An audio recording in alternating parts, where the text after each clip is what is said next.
Hope you are doing well. Here we are doing revision for your support, my dear students, and this is our virtual classes session 2020-21. Hope you are doing, you are getting the benefit of these classes, that we are doing effort and college is, performing well in this manner. So for the topic, for revision, the topic what I have brought, my dear students, active and passive voice. I had when we were beginning our classes, I had taught you tenses well, और काफ़ी सारी practices करवाई थी मैंने, कंजुगेशंस करवाई थी। आपके register में काफ़ी सारा काम भी मौजूद होगा, आप चाहे तो वहाँ से रिकॉल करें। थोड़ा सा मैंने चाहा कि आपको एक सपोर्ट मिल जाएगी एक्टिव पैसिव वॉइस की जो एक्टिविटी है, जो एक्सरसाइज है, उसको करने के लिए थोड़ा सा हम इसकी कॉन्सेप्ट को मैं आपको अंडरस्टैंड करवाऊंगी, और जो चीज़ें कुछ प्रैक्टिसेस मैं आपको करवाऊंगी, ठीक है ना, ताकि आपको सपोर्ट मिल सके। और आपको याद रहे कि ये जो एक्टिव पैसिव का जो हमारा टॉपिक है, ये हमारे एग्जामिनेशन पेपर में ग्रामर पोर्शन में होता है। ग्रामर पोर्शन होता है, उसमें 5 मार्क्स के 5 सवाल होते हैं। उसी में एक वर्ब करेक्शन होता है, एक फ्रेजल वर्ब होता है, जो अभी मेरा लास्ट टॉपिक गया वो मैंने आपको उसका रिविजन करवाया है, ठीक है। उसी में एक टॉपिक ये एक्टिव पैसिव का भी होता है, ठीक है। So let's see how I make you do it. तो थोड़ा सा मैं डिफाइन कर दूं कि इंग्लिश में the verb from which indicates whether the subject, person और object of a sentence do something और समथिंग हैज बीन डन। अब देखिए, वर्ब इंडिकेट करता है इंग्लिश में कि क्या काम हुआ है या क्या काम किया गया है, यानी काम किया गया है या करने वाला।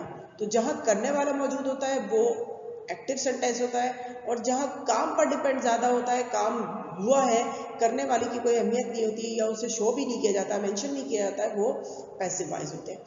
On the subject called the voice, ठीक है ना, a sentence that begins with the subject or the object to determine whether the sentence was categorized as active or passive voice sentence। जैसे कि मैंने आपको बताया कि अगर डूअर मेंशन है, अगर मैं करती हूँ आई टीच यू, तो यहाँ पर प्रॉपर नजर आ रहा है कि मतलब सब्जेक्ट है और वो डूअर है, तो ये एक्टिव वॉइस होता है।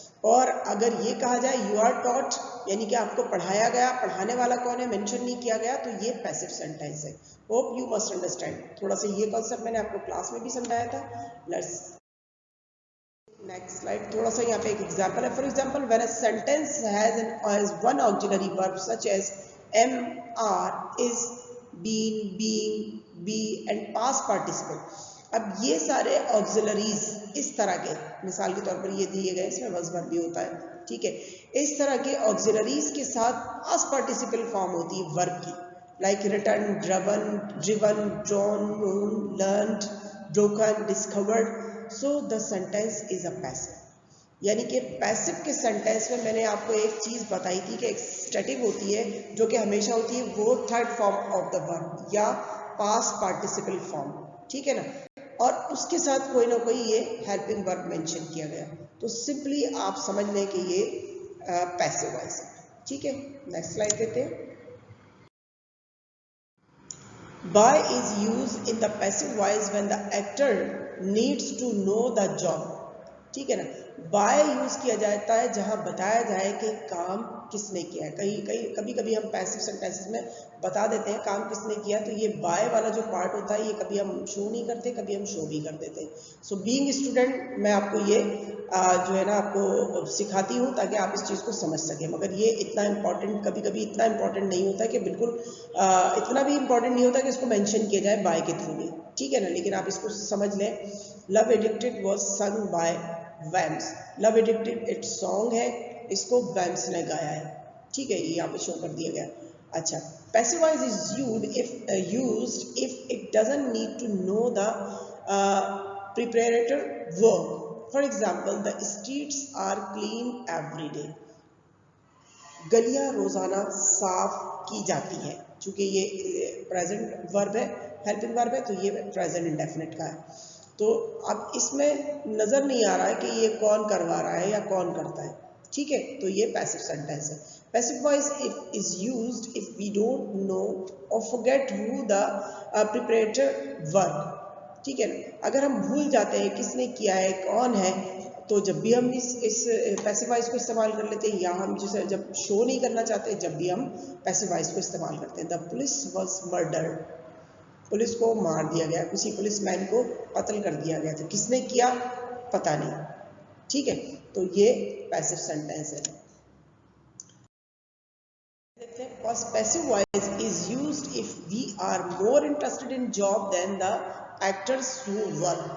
Passive voice वहाँ इस्तेमाल होता है जहाँ हम काम में ज़्यादा दिलचस्पी रखते हैं बजाय काम के करने वाले में। एक्टर का मतलब है डूअर, काम का करने वाला, ठीक है। जहाँ हमें काम में ज़्यादा दिलचस्पी होती है, काम के करने वाले में नहीं होती, तो वहाँ पर भी पैसिव वॉइस इस्तेमाल किया जाता है, ठीक है। A new department store is being built.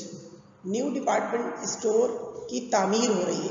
अब कौन तामीर कर रहा है, बहुत सारे लोगों का नाम आ जाएगा, तो ज़रूरत नहीं है इसको मेंशन करने की। Passive voice is used to avoid an awkward sentence और इनएप्रोप्रिएट विद ग्रामर, जैसे कि when she arrived home a police arrested her.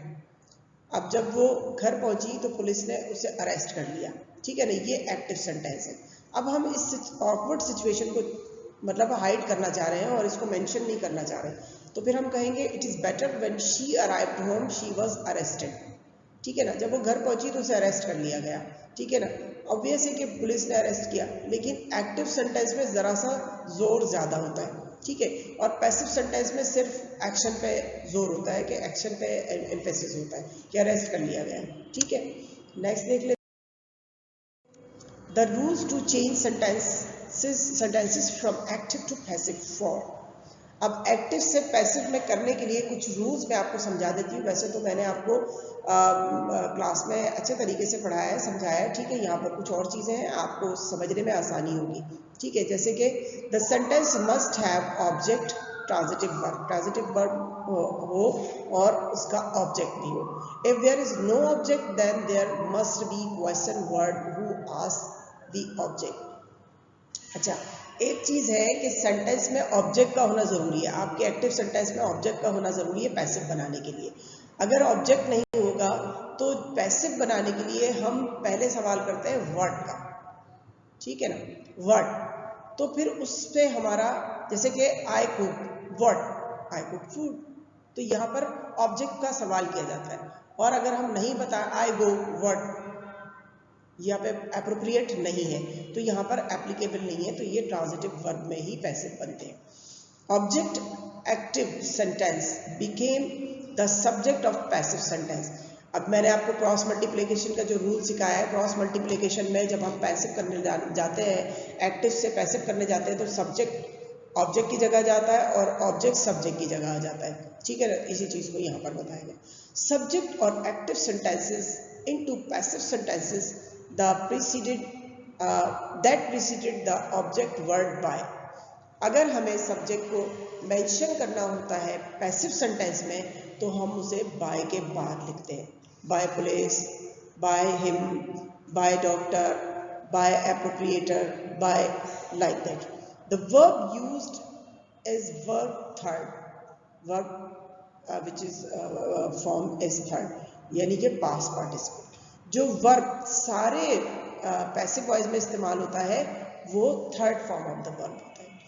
The adjusted sentence structure by tenses, और टेंस अकॉर्डिंगली इस्तेमाल होता है। ऐसा नहीं होता है कि अगर एक्टिव का सेंटेंस प्रेजेंट इंडेफिनिट में है तो उसे आप पास्ट परफेक्ट में बना दें, तो एडजस्ट उसी टेंस में होता है। प्रेजेंट इंडेफिनिट का अगर एक्टिव वॉइस होगा तो पैसिव वॉइस भी प्रेजेंट इंडेफिनिट में ही होगा। It is adjusted by the sentence structure, the tense adjusted. आप टेंस के सेंटेंस के स्ट्रक्चर को देखते हुए टेंस एडजस्ट करेंगे, ठीक है। नेक्स्ट देख लेते हैं, the places of subject and object are interchanged. ये मैंने अपनी लास्ट स्लाइड में भी बताया कि जो क्रॉस मल्टीप्लिकेशन का रूल मैंने आपको बताया, उसमें सब्जेक्ट की और ऑब्जेक्ट की प्लेसेस आपस में इंटरचेंज हो जाती हैं। The object shifts to the place of subject and subject shifts to the place of object in passive voice. Passive voice में सब्जेक्ट ऑब्जेक्ट की जगह और ऑब्जेक्ट सब्जेक्ट की जगह आ जाता है, क्योंकि डूअर का इंपॉर्टेंस नहीं होता। अब जैसे कि एक एग्जांपल लेते हैं एक्टिव वॉइस सेंटेंस की, I write a letter. I subject है, राइट जो है ना वो एक्शन वर्ब है और अ लेटर इज ऑब्जेक्ट। अब देखिए पैसिव वॉइस में क्या हुआ, हमने लेटर से स्टार्ट किया। A letter is written by me, a letter is written by me, me यानी कि आई ये ऑब्जेक्ट में आ गया, ठीक है। Subject of sentence shifted to the place of object, latter and object, latter shifted to the place of subject in passive voice. जो अभी मैंने आपको किया ये बिल्कुल उसी तरह को बयान किया गया है, ठीक है, यही मैंने आपको समझाया। Sometimes subject of sentence is not used in passive voice। जी ये मैं आपको बार बार बताती हूँ ये बात कि कभी कभी बल्कि अक्सर डूअर या सब्जेक्ट पैसिव वॉइस में मेंशन ही नहीं करना होता है। Subject of sentence can be omitted in passive voice. Passive voice में सेंटेंस का सब्जेक्ट या डूअर या एक्टर उसको मिटा दिया जाता है या मेंशन नहीं किया जाता। If without subject it can give enough meaning in passive. और पैसिव वॉइस में सब्जेक्ट के बगैर भी मीनिंग पूरे हो रहे होते हैं। जैसे कि सब्जेक्ट है cloth is sold in yards, कपड़ा गज में बेचा जाता है। अब कौन बेचता है, सभी बेचते हैं, ठीक है ना, तो ये ज़रूरत नहीं है मेंशन करने की कौन बेचता है, ठीक है ना। तो cloth is sold in yards, कपड़ा गज़ों में बेचा जाता है, तो ये सिंपल सी बात है, ठीक है, पैसिव सेंटेंस है। Third form of verb past participle, यानी कि third form of the verb का है आप या पास्ट पार्टिसिपल का, is always used as main verb in sentences of passive voice for all tenses. तमाम टेंसेस, चाहे वो प्रेजेंट का टेंस हो चाहे वो पास्ट का टेंस हो, थर्ड फॉर्म या पास्ट पार्टिसिपल फॉर्म ही इस्तेमाल होती है। मैं शुरू से बताती आ रही हूँ। बेस फॉर्म ऑफ वर्ब और present participle will be never used in the passive voice. जो बेस फॉर्म होती है, इन्फिनेटिव होती है या वर्ब की फर्स्ट फॉर्म, वो पैसिव वॉइस में कभी भी किसी भी टेंस के पैसिव में इस्तेमाल नहीं होती। The word by is used before the subject in sentence in passive voice. Passive voice में जब हम सब्जेक्ट को यूज कर रहे होते हैं तो उससे पहले हम बाय लगा देते हैं। जैसे कि he sings a song is sung by him. मैं रिपीट कर रही हूँ चीज़ों को ताकि आपको कॉन्सेप्ट अच्छे तरीके से क्लियर हो जाए और आप एग्जामिनेशन की अच्छी सी तैयारी कर सकें, ठीक है डियर स्टूडेंट। होप कि ये मेरी सपोर्ट, हमारी ये एफर्ट आपको फ़ायदा देगी। नेक्स्ट देख लेते हैं। The word by is not always use before subject in passive voice. Sometimes word with to etcetera may also be use before subject in passive voice. हमेशा ही बाय इस्तेमाल नहीं होता, कभी कभार टू भी इस्तेमाल हो जाता है। जैसे the water फिल्स the tube, the tube is filled with water. अब देखिए the water is फिल्स the tube, ये है हमारा एक्टिव सेंटेंस और पैसिव में हमने यूज किया the tube is filled with water, by water नहीं यूज किया, ठीक है ना। तो इसे अकॉर्डिंगली अंडरस्टैंडिंग करते हैं सेंटेंस की कि क्या सूटेबल है तो यूज करते हैं। ज्यादातर बाय इस्तेमाल होता है, ठीक है ना, मगर वहां जहाँ डूअर होता है, प्रॉपर डूअर होता है, ठीक है। मगर इस तरह के सेंटेंस में हमें समझना होता है। जैसे he knows me, I am known to him, I am known by him नहीं, I am known to him, यानी कि वो मुझे जानता है, ठीक है। तो इस तरह से भी कुछ सेंटेंसेस होते हैं। Auxiliary verbs are used passive voice according to the tense of the sentence. Auxiliary verbs होते हैं, वो जो हेल्पिंग वर्ब होते हैं, वो टेंस के अकॉर्डिंग इस्तेमाल होते हैं। अगर प्रेजेंट इंडेफिनिट है तो पैसिव वॉइस में इज एम आर इस्तेमाल होंगे। अगर पास्ट इंडेफिनिट है वॉज वर इस्तेमाल होंगे। प्रेजेंट परफेक्ट है हैज बीन हैव बीन होंगे। पास्ट परफेक्ट है हैड बीन इस्तेमाल होगा। इस तरह से ये ऑक्सिलरी वैरी करते हैं, टेंस के अकॉर्डिंग इनको इस्तेमाल करना होता है, ठीक है। अब देख लेते हैं एक चार्ट में कि पैसिव वॉइस में प्रोनाउन को किस तरह चेंज किया जाता है। एक्टिव में अगर प्रोनाउन हमारा आई होगा तो वो मी में चेंज हो जाएगा। वी होगा एक्टिव में तो पैसिव में अस हो जाएगा, क्योंकि ये इस्तेमाल होगा हमारा ऑब्जेक्टिव प्रोनाउन के तौर पे। ये हमारा सब्जेक्ट में इस्तेमाल हो रहा होगा और चूंकि हमारा सब्जेक्ट ऑब्जेक्ट इंटरचेंज होता है तो ये ऑब्जेक्टिव प्रोनाउन के तौर पे इस्तेमाल होगा, तो ये ऑब्जेक्टिव प्रोनाउन में ही चेंज हो जाता है। He, him, she, her, it ही रहता है और दे देम में चेंज हो जाता है, ठीक है। होप यू मस्ट अंडरस्टैंड कि पैसिव वॉइस में जो हमारा सब्जेक्टिव प्रोनाउन होता है वो सब्जेक्ट में होता है एक्टिव में, और पैसिव सेंटेंस में वो प्रोनाउन हमें ऑब्जेक्टिव प्रोनाउन यानी कि ऑब्जेक्ट की जगह पे इस्तेमाल करना होता है, तो हम उसे ऑब्जेक्टिव प्रोनाउन में चेंज कर देते हैं और असल में पर्सन वही रहता है। कुछ एग्जाम्पल ले लेते हैं। जैसे एक्टिव वॉइस का सेंटेंस है Simon cares the lion. Passive voice में lion is cared by Simon. ठीक है ना, ये सिंपल केयर्स ये आपको दिखा रहा है, सिंपल प्रेजेंट का टेंस है। ठीक है, तो ये देखें हेल्पिंग वर्ब इज इस्तेमाल हुआ है। वर्ब की थर्ड फॉर्म बाय के बाद मेंशन कर दिया हमने डूअर, ठीक है ना, या सब्जेक्ट, राइट। लॉयन हमारा ऑब्जेक्ट था सब्जेक्ट इसमें एक्टिव सेंटेंस में, तो लॉयन हमारा पैसिव सेंटेंस में जो है ना ऑब्जेक्ट सब्जेक्ट से जो है ना इंटरचेंज हो गया। एना डज द होमवर्क, ठीक है ना। अब हमारा ऑब्जेक्ट क्या है, होमवर्क, तो पैसिव में हम ऑब्जेक्ट से जुमला शुरू करते हैं द होमवर्क। अब टेंस कौन सा है, प्रेजेंट। अगर पास्ट होता तो हम हेल्पिंग वर्ब कोई और इस्तेमाल करते, लेकिन प्रेजेंट टेंस है तो इसलिए इज। वर्ब की कौन सी फॉर्म रिक्वायर होती है, यहाँ पर वर्ब की फॉर्म वर्ब इस्तेमाल हुआ है डज, बेसिक फॉर्म इस्तेमाल हुए। हमें पैसिव में थर्ड फॉर्म इस्तेमाल करनी होती है डन। और अगर हमें एना को शो करना है तो हम बाय से करेंगे, बाय एना। नाम है, अगर शी होती तो हम हर कर देते, ठीक है। They tell that house, they sell that house. So that house हमारा ऑब्जेक्ट है, हमने उठा लिया दैट हाउस। सब्जेक्ट हमारा सेल, क्योंकि सेल है, प्रोनाउन हमारा टेंस प्रेजेंट है, इसलिए हमने इज यूज किया, ठीक है। That house is sold, verb की थर्ड फॉर्म इस्तेमाल होगी, देयर इज अ मिस्टेक। और अगर हमें डूअर यूज करना है तो बाय देम।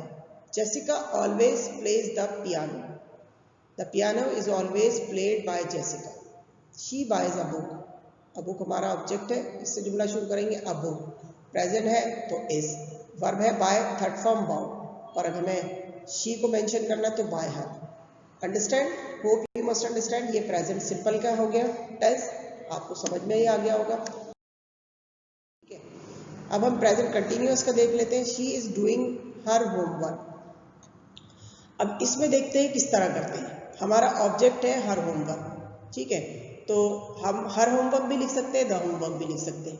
अब हमारा प्रेजेंट कंटिन्यूअस के पैसिव का हेल्पिंग वर्ब क्या होता है, इज बीइंग, ठीक है। और वर्ब जो डू आ रहा है, वर्ब की थर्ड फॉर्म इस्तेमाल होगी डन, और हमें शी को मेंशन करना है तो बाय करके bye her. So the she is doing her homework, the homework is being done by हर। आप याद रखिए बीइंग कंटिन्यूअस के लिए इस्तेमाल होता है, ठीक है। अगर हमारा सेंटेंस सिर्फ प्रेजेंट है तो इज काफी है, अगर कंटिन्यूअस है, प्रेजेंट कंटिन्यूअस है तो इज बीइंग। और वर्ब की थर्ड फॉर्म पैसिव के हर सेंटेंस में हर सेंटेंस में इस्तेमाल होती है।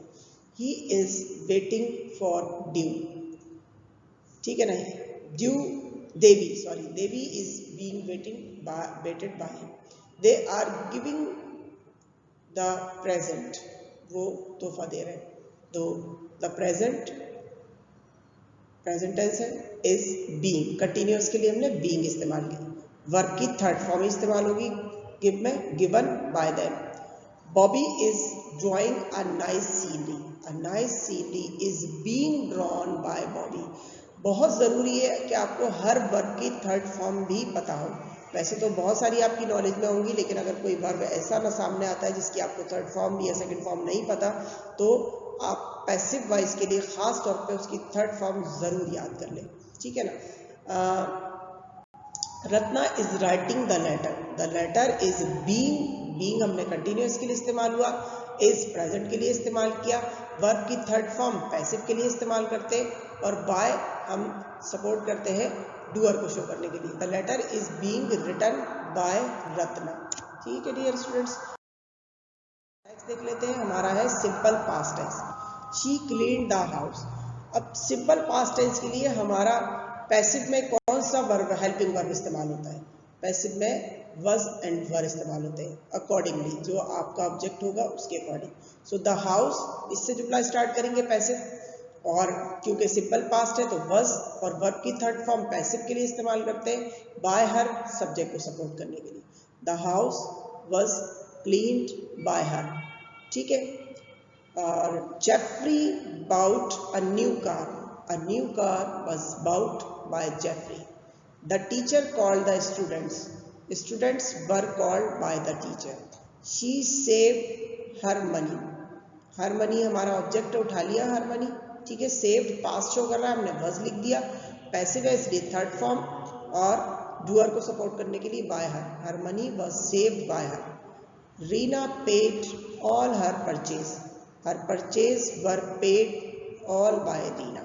ठीक है डियर स्टूडेंट्स, नेक्स्ट देखिए हमारा पास्ट कंटिन्यूअस टेंस है।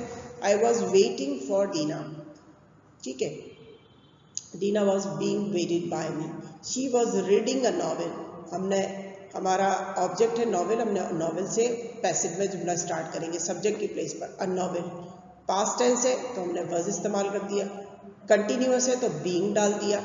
ठीक है, और वर्ब हमारा रीड है तो हमने इसकी थर्ड फॉर्म रेड यूज कर ली, और शी को सपोर्ट करने के लिए, डूअर को सपोर्ट करने के लिए बाय हर। ये बात याद रहे डियर स्टूडेंट्स के रीड की तीनों फॉर्म एक जैसी लिखी जाती हैं, READ, लेकिन फर्स्ट फॉर्म रीड पढ़ी जाती है, second and third form red पढ़ी जाती है। ठीक है, सो पढ़ेंगे हम a novel was being red bye her, right. Andy was learning an English. ठीक है, हमारा ये ऑब्जेक्ट है, इसी से हमने जुमला स्टार्ट किया। पास्ट टेंस है, वाज लिख दिया, कंटिन्यूअस है, बीइंग लिख दिया, पैसिव है थर्ड फॉर्म, और बाय करके हमने ऑब्जेक्ट को, सब्जेक्ट को शो कर दिया। They are building the house. The house is being built by them. Actually ये गलत आ गया, यहाँ पे ये प्रेजेंट कंटिन्यूअस का आ गया और हम कर रहे हैं past continuous. He was playing a kite. A kite was being played by him. Let's take next students, past perfect tense. Past perfect देख लेते हैं कैसे होता है। He had left the place. The place हमारा ऑब्जेक्ट उठा लिया, the place, that place.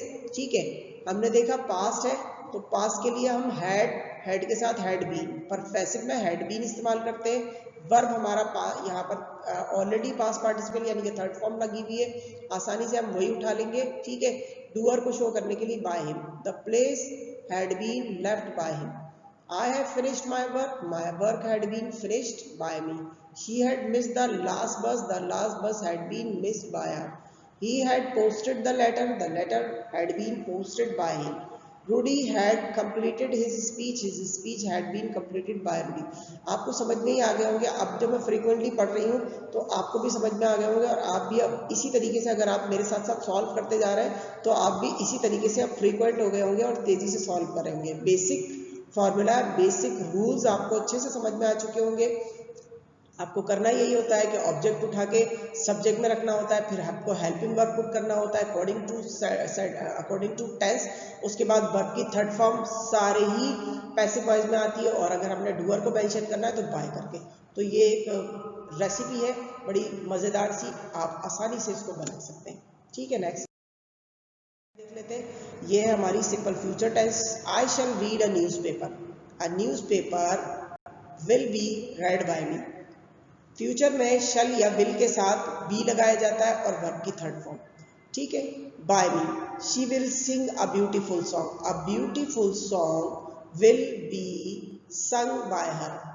Buddy will repair his bicycle. His cycle will be repaired by Buddy. They will pay the tax. The tax will be paid by them.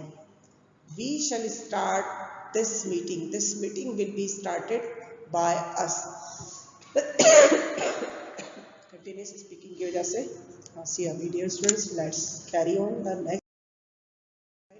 यहाँ पर मैंने कुछ और आपको जो डिफरेंट से पैसिव आ जाते हैं जिसमें आप काफ़ी कंफ्यूज हो रहे होते हैं, उसमें मैंने कुछ ये स्लाइड्स तैयार किए हैं जिसमें मोडाल्स को यूज़ किया गया है। मोडाल्स के बारे में आप थोड़े से कंफ्यूज हो जाते हैं, तो देख लेते हैं।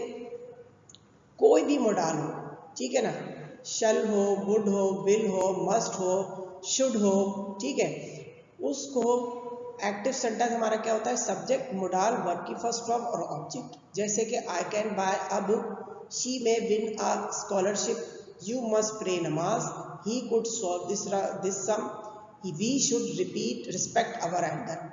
अब पैसिव में आ जाए। पैसिव में क्या करते हैं कि हमारा ऑब्जेक्ट रख लेते हैं, जैसे कि हम ऑब्जेक्ट से जुमला शुरू करते हैं तो ये सब्जेक्ट में किस प्लेसमेंट पे आ गया, ठीक है, और फिर मोडाल के साथ हम बी लगा देते हैं। जो भी हमारा कैन हो तो कैन बी, विल हो तो विल बी, शैल हो तो शैल बी, मस्ट हो तो मस्ट बी, कुड हो तो कुड बी, और शुड हो तो शुड बी, ठीक है। और फिर वही हमारी थर्ड फॉर्म जो हम इस्तेमाल करते आए हैं, तमाम पैसिव में थर्ड फॉर्म ही इस्तेमाल होती है, ठीक है। और उसके बाद हम सब्जेक्ट बाय करके सब्जेक्ट मेंशन कर देते हैं। जैसे कि I can buy a book can be bought, अगर हम शो करेंगे तो बाय में आ जाएगा। She may win a scholarship may be won by her कर दिया। You must pray namaz, namaz must be prayed by you. He could solve this sum could be solved by him कर देंगे। We should respect our elders should be respected. ठीक है, next slide देखिए। अब यहाँ imperative, कुछ इम्पेरेटिव सेंटेंसेस होते हैं, उसमें भी आप थोड़े कंफ्यूज होते हैं जब आपके सामने इस तरह का जुमला आ जाता है, do it, call the doctor, shut the door, solve the sum, तो फिर आप कहते हैं इसके पैसिव कैसे बनेंगे। इसके पैसिव बिल्कुल सिंपल है। ठीक है, इसके पैसिव इस तरह से है, ये वाला फॉर्मूला रिपीट हो गया, लेकिन बहरहाल इसके पैसिव में लेट यूज होता है। जैसे do it, let it be done. ठीक है ना, आपने सबसे पहले लेट लगाना है। जितने भी इस तरह के जुमले जो वर्ब से स्टार्ट हो रहे हो, जो इम्पेरेटिव सेंटेंसेस हो, ठीक है, उसमें आपने स्टार्ट करना है जुमला लेट से। पैसिव आएगा तो लेट से स्टार्ट करना है, फिर आपने लेना ऑब्जेक्ट और फिर लगाना है बी और उसके बाद थर्ड फॉर्म। ठीक है ना, लेट से जुमला स्टार्ट करें, ऑब्जेक्ट यूज करें, बी लगाएं और third form. Call the doctor, let the doctor be called. Shut the door, let the door be shut. Solve this sum, let the sum be solved. Do not starve the cow, don't let the cow be starved. इसको दो तरीके से कर सकते हैं, negative है, let the cow not to be starved। ठीक है, तो ये दो तरीके से इस जुमले को मैंने दिखाया, नेगेटिव सेंटेंस है, इसको दो तरीके से कर सकते हैं, don't let the cow be starve और let the cow not be starve. ठीक है, तो ये भी आपको समझ में आ गया कि जब जुमले सेंटेंस आपका एक्टिव में वर्ब से स्टार्ट हो रहा हो तो आपको लेट, ऑब्जेक्ट, बी और पास्ट पार्टिसिपल, ये सिंपल सा इसका फॉर्मूला है, आप इसे कर सकते हैं। ठीक है, ये भी आपके लिए आसान हो गया, ये भी अब आप अच्छे से अंडरस्टैंड कर लिया आपने। ठीक है, अच्छा, अब दो तीन टेंसेस ऐसे हैं कि जिनके पैसिव नहीं बनते, जैसे कि फ्यूचर कंटिन्यूस टेंस पैसिव में नहीं आता, लेकिन समटाइम्स लोग बना देते हैं बीइंग करके, उसको हेल्पिंग वर्ब को रिपीट करके, लेकिन बहरहाल ग्रामर के अकॉर्डिंग जो रूल है वो इस तरह से। अच्छा, present perfect continuous tense, past perfect continuous tense, future perfect continuous tense, यानी कि परफेक्ट कंटिन्यूस के तीनों, प्रेजेंट, पास्ट, फ्यूचर, तीनों के पैसिव नहीं बनते, यानी कि इनके एक्टिव सेंटेंसेस पैसिव में चेंज नहीं होते हैं, और एक फ्यूचर कंटिन्यूस का भी। ठीक है dear student, let's take next. कुछ मैंने यहाँ पर एक्सरसाइजेस लिखी हैं कि आप इनको किस तरह से कर सकते हैं। एक्सरसाइजेस है कि आपके एग्जाम में इस्तेमाल होती है, यूज द एक्टिव और passive form of the verb given to fill in the blanks, या एक्टिव फॉर्म इस्तेमाल होगी या पैसिव। आपको वर्ब दिया गया है, I have just dash reading a great novel, तो सिंपली ये है I have just finished reading, ये प्रेजेंट परफेक्ट का जुमला है। It dash write by Gabriel Garcia, ये आपको नजर ही आ रहा है। इट वॉज रिटन, पास्ट है क्योंकि ये हम ऑलरेडी पढ़ चुके हैं तो ये पास्ट है। It was written by Gabriel Garcia.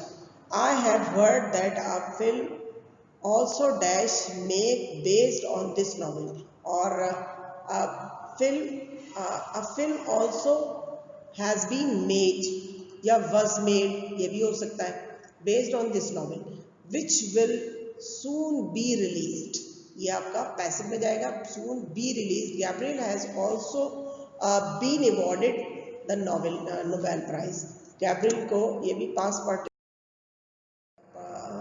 Perfect tense है। ये मैंने आपको यहाँ पर सॉल्व करके दिखाया, जो मैंने आपको वहाँ पर बताया। ठीक है ना, finished, was written, made, be released और बीन अवॉर्डेड, जो मैंने आपको पिछली स्लाइड में सॉल्यूशंस का दिखाया। अब ये देख लेते हैं यहाँ पर The people of the locality caught the stranger. They thought him to be spy. They handed him over the police. The police interrogated the stranger and ultimately released him. अब है use the active or passive form of the verb given to fill in the blanks. अब ये है कि इसमें कहीं active होगा और कहीं पैसिव होगा। ठीक है, तो मैंने यहाँ पर बोल्ड कर लिया, अंडरलाइन कर लिया कि जो पैसिव में जा सकता है, और वो छोड़ दिया जो एक्टिव में रहना है। ये दोनों सेंटेंसेस एक्टिव में रहने, ये तीन सेंटेंसेस पैसिव में जाते हैं। ठीक है, तो नेक्स्ट स्लाइड में देख लेते हैं इसको हमने कैसे किया। The stranger was caught by the people of locality, ये हो गया passive. They thought him to be spy, active ही रहा। They handed him over to the police, over the police, ये भी एक्टिव रहा। द स्ट्रेंजर वॉज इंटेरोगेटेड, ये passive चला गया।